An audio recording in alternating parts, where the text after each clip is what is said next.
सभी लोगों का धन्यवाद करना चाहता हूँ कि आप इस नुक्कड़ सभा को सफल बनाने के लिए आए हैं। जैसा कि आप देख रहे हैं कि पिछले 7 साल से मेरे पिताजी बराबर इस कस्बे के लिए काम कर रहे हैं। आज 7 साल उनको लमसम हो चुका है। वैसे आप उनको पिछले 5 साल से सोशल मीडिया के माध्यम से देख ही रहे हैं कि वो हर मुद्दे को उजागर कर रहे हैं, हर मुद्दे को उठा रहे हैं, चाहे वो गाय की समस्या है, कभी हमारा जानवर घूमते होते वो मर जाते हैं, उसको कभी दफनाने का काम, मिट्टी में कटवाने का काम, या कोई भी काम हो, चाहे आपकी बिजली की समस्या या ट्रांसफार्मर आपका जल गया। मैं यहाँ पे हंगामा खड़ा करने के लिए नहीं आया हूँ, मैं यहाँ पे कोई शोर मचाने के लिए नहीं आया हूँ, यहाँ पे मैं नुमाइश करने के लिए नहीं आया हूँ, कोई ढोल पीटने के लिए नहीं आया हूँ। क्योंकि काश अगर जो आज ढोल पीट रहे हैं, नुमाइश कर रहे हैं, अगर उन्होंने उस वक्त ढोल पीटा होता जब चिट्ठी को लेकर ट्रांसफार्मर 72 घंटे से खड़ा था, तो शायद वो बन गया होता। उनको एक बिजली दफ्तर में जाकर ढोल पीटने की जरूरत है, मैं ये समझता हूँ। और अगर वही ढोल अगर उन्होंने नगर पालिका में पीटा होता तो शायद ये पीछे जो नाला खुला हुआ था 6 महीने से, जिसको मेरे पिताजी ने बंद करवाया नगर पालिका के कई चक्कर काट के, तो वो शायद बंद हो गया होता, मैं ये समझता हूँ। यहाँ पे बुजुर्ग लोग भी बैठे हुए, मैं अपनी बात को उन तक पहुँचाने की कोशिश करूंगा। ये चुनाव आसान नहीं होगा, मैं ये समझता हूँ, क्योंकि इतिहास बदलने की बात हो रही है।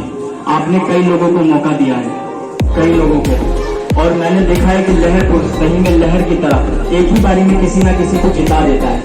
आज 2000 से मेरे पिताजी बराबर प्रयास कर रहे हैं इस कस्बे से, आज तक उन्होंने हिम्मत नहीं हारी है।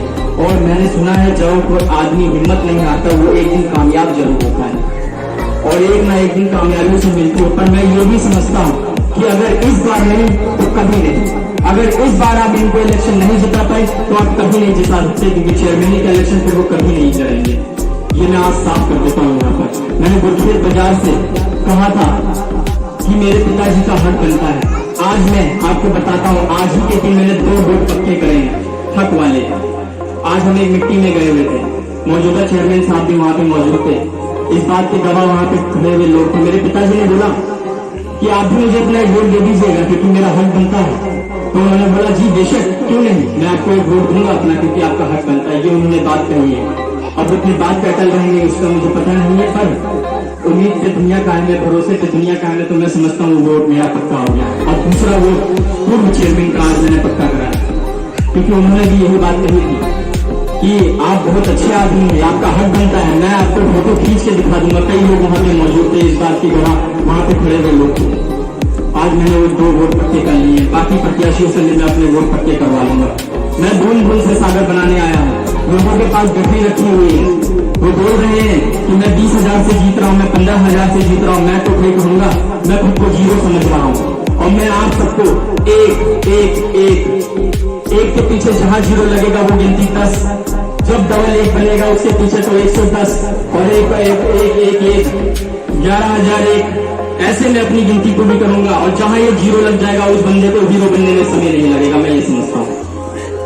और यहाँ पे जो बुजुर्ग लोग बैठे हुए हैं, मैं अपने बुजुर्ग जो दादाजी हैं उनसे कहना चाहता हूँ कि दुआ में बहुत ताकत होती है। एक बारी मेरे पिताजी के लिए दुआ कर दीजिएगा, क्योंकि मैंने देखा है कि जब आदमी दवा से ठीक नहीं होता है, जहाँ साइंस फेल हो जाता है वहाँ दुआ काम कर जाती है। तो एक बार बस मेरे पिताजी के लिए दुआ कर दीजिएगा, वो कामयाब हो जाए। क्योंकि ये इलेक्शन हमारे लिए बहुत अब सवाल हो गया है कि हार जीत का नहीं है, ये बहुत बढ़ गया है। क्योंकि 7 साल मेहनत करी है इस कस्बे में, बहुत कुर्बानियां दी है, उस कुर्बानियों को मैं आपको भूलने नहीं दूंगा। मैं हर लोकल सभा में इसी तरह आपको आके बताता रहूंगा, और बड़ी मीटिंगों से भी यही सीख के कहूंगा कि मेरे पिताजी का हक बनता है। मैं यहाँ पे खड़े हुए सब लोगों से पूछता हूँ, आप भी कहीं ना कहीं जानते हैं, मैं आपसे पूछता हूँ, एक मौका देने में क्या जा रहा है, एक मौका देने में क्या जा रहा है? आपने सबको देखा बार बार, एक मौका रामलखन जायसवाल को भी देख के देखिए। 7वीं कोठी पोलिंग और 12 तारीख की ये 2 पोलिंगों का मैंने एक वो देखा है पेपर में कि ये 2 पोलिंग बहुत बम्पर निकलती है मौजूदा चेयरमैन साहब के लिए। एक बार मेरे पिताजी के लिए भी ये पोलिंग जिता दीजिए, 7वीं कोठी वाले मोहल्ले वालों से कहना चाहता हूँ। और आप निराश नहीं होंगे, क्योंकि यहाँ हम काम करने के लिए आए हैं। 2 पंक्तियों के जरिए अपनी बात को कहूंगा कि एक दौर किसी का चल रहा है, एक और अब मेरे पिता का आएगा। एक और एक मौजूदा चेयरमैन साहब हमारा उनका चल रहा है। एक और मेरे पिता का आएगा, हम सब खाली हाथ आए थे और क्या लेकर जाएंगे, और ये मिट्टी से बना है मेरा ये शरीर और मिट्टी में ही मिल जाएगा। और जब तक चल रही है मेरे ये पिता की सांसें, ये अपनी आखिरत के लिए काम यूं ही करते हुए चले जाएंगे।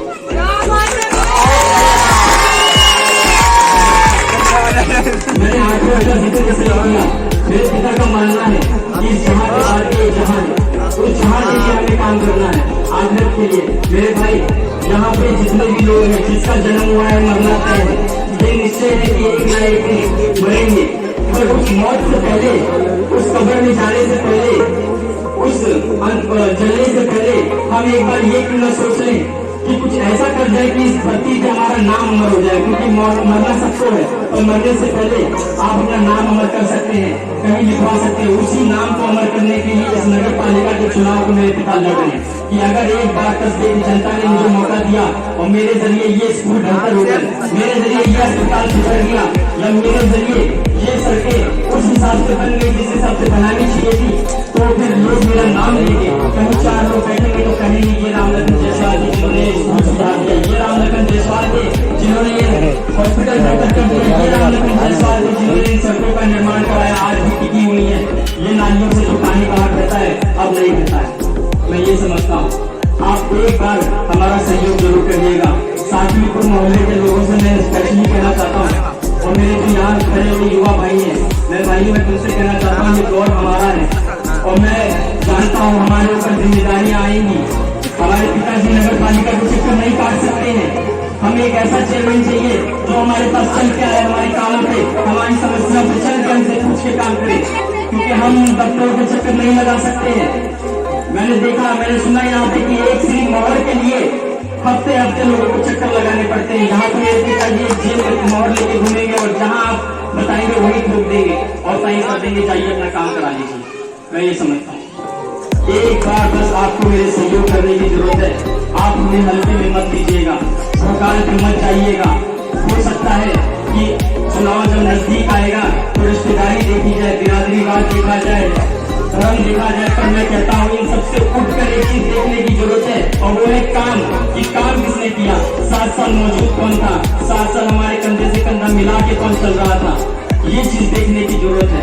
उम्मीद है कि मैं अपनी बात को आप तक पहुंचा पाया हूँ।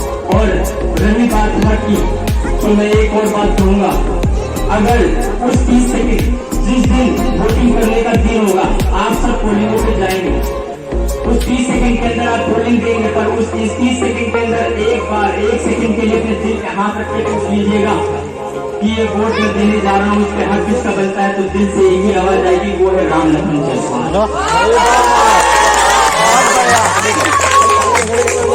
वो आवाज आएगी रामलखन जायसवाल।